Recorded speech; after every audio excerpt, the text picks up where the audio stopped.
చిత్తూరు జిల్లాలోని బంగారుపాళ్యం పోలీసులు అంతర్రాష్ట్ర దొంగల ముఠా గుట్టురట్టు చేశారు.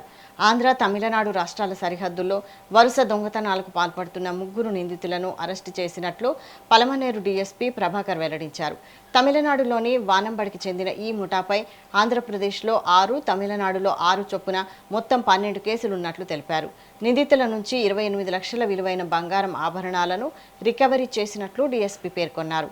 అత్యంత చాకచక్యంగా దర్యాప్తు జరిపి ఈ అంతర్రాష్ట్ర ముఠాను పట్టుకున్న బంగారుపాళ్యం ఎస్ఐతో పాటు పోలీస్ సిబ్బందిని డీఎస్పీ అభినందించి వారికి నగదు రివార్డులను అందజేశారు.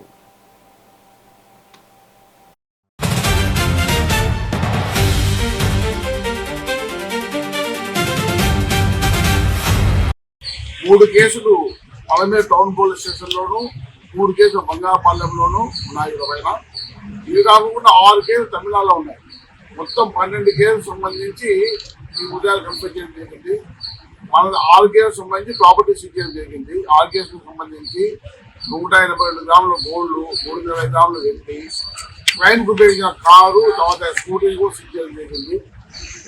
ముగ్గురు కూడా ప్రీవియస్ కేసులో కూడా బుద్ధపడ్డారు. ఒక్కటేమో దొంగ ఇందులో మోచేస్తున్నారు.